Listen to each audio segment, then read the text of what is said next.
১০০তম টেস্টে মুশফিকের রান ১০০, আর মাত্র একটি রানের অপেক্ষা, আর এক রানের অপেক্ষা পুরো একটি রাত। বাংলাদেশের পক্ষে প্রথম ব্যাটসম্যান হিসেবে ১০০তম টেস্ট খেলতে নেমেছেন মুশফিকুর রহিম। ১০০তম টেস্ট খেলতে নেমে তিনি রেকর্ডের দ্বারপ্রান্তে। তিনি আর এক রান করলেই ১০০তম টেস্টে তিনি সেঞ্চুরি করার গৌরব অর্জন করেন। আজকে প্রথম দিন শেষে মুশফিকুর রহিম ৯৯ রান করে নট আউট হয়ে আছে, আর একটি রান করলেই তিনি ১০০তম টেস্টে ১০০তম রান করতে পারবেন এবং বাংলাদেশের পক্ষে প্রথম ব্যাটসম্যান হিসেবে ১০০তম টেস্ট খেলতে নেমে ১০০তম অর্জন করবেন বা সেঞ্চুরি করবেন। আর এই এক রানের জন্য তিনি প্রায় পুরো একটি রাতের জন্য অপেক্ষায় আছেন।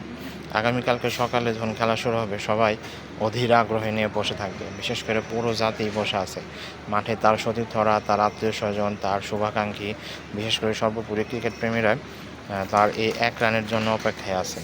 কারণ তিনি আর এক রান করতে পারলেই ১০০তম টেস্টে ব্যাটসম্যান হিসেবে ১০০ রান করার গৌরব অর্জন করবেন। আশা করি তিনি কালকে নেমেই এই ১০০তম টেস্টে রান করে ফেলবেন এবং রেকর্ড করে ফেলবেন।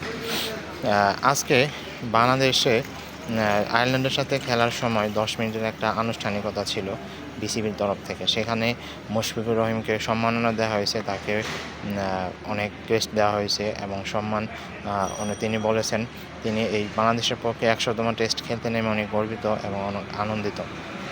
কারণ বাংলাদেশের পক্ষে কোনো ব্যাটসম্যানই এখন পর্যন্ত টেস্টে ১০০তম টেস্ট খেলতে পারেননি। তিনি একমাত্র প্লেয়ার যিনি বাংলাদেশের পক্ষে ১০০তম টেস্ট খেলতেছেন। আশা করি তিনি এই ১০০তম টেস্টে আর এক রান করেই সেঞ্চুরি গৌরব অর্জন করবেন এবং রেকর্ড বয়ে ফেলবেন। আমার মনে হয় আজকে যখন ৯৯ রানে তিনি নট আউট ছিলেন, তখন অনেক হয়তো ক্রিকেট প্রেমীরাও বলতেছিল কেন আর একটু ওভার খেলা গেল না, কেন আরেকটু খেলে বা আরেক ওভার একটু বাড়তি খেলে মুশফিককে সেঞ্চুরি দেওয়া উচিত ছিল না। আমার মনে হয় এটা হলে হয়তো দর্শকরা, ক্রিকেট প্রেমীরা অনেক আনন্দ করতো এবং সবাই অনেক ভালো হতো। কিন্তু যাই হোক, ৯৯ রানে নট আউট থেকে তিনি আরও আগ্রহ বাড়িয়েছেন। বিশেষ করে তার শুভাকাঙ্ক্ষীরা অনেক অধীর আগ্রহ নিয়ে বসে আছে, কারণ মুশফিকুর রহিম আর একটি রান করতে পারলেই ১০০তম টেস্টে সেঞ্চুরি করা গৌরব অর্জন করবেন। যাই হোক, মুশফিকুর রহিমের জন্য অনেক শুভকামনা রইল। তিনি যে টেস্ট খেলতেছে তার অভিষেক থেকে, সেখান থেকে তিনি বিভিন্ন টেস্টে অনেক গৌরব অর্জন করেছেন, অনেক বাংলাদেশের নাম করিয়েছেন, বাংলাদেশের জন্য গৌরব বয়ে এনেছেন। এই অনেক পড়ন্ত বয়সে এসেও তিনি যেভাবে ব্যাট করছেন সেটা একটা অনন্য। যদিও তার নামে মাঝে মাঝে অনেক সমালোচনা হয়, তিনি রিভার্স সুইপ খেলতে আউট হয়ে যান, দলকে বিপদে ফেলে আসতেন। যদিও তিনি ওয়ানডে এবং টি-20 থেকে অবসর গ্রহণ করেছেন, একমাত্র টেস্টই খেলতেছেন। এখন এই টেস্ট খেলতে যেয়ে তিনি বাংলাদেশে গৌরবের দ্বারপ্রান্তে নিয়ে যাচ্ছেন এবং বাংলাদেশও আশা করি এই টেস্টে ভালো করবে এবং তার গৌরব বয়ে আনবে।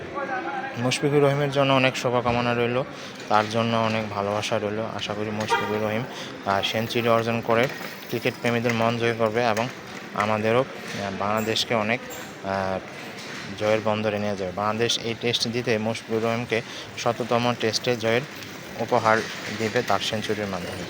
এই শুভকামনায় রইল মুশফিকুর রহিম। ধন্যবাদ সবাইকে।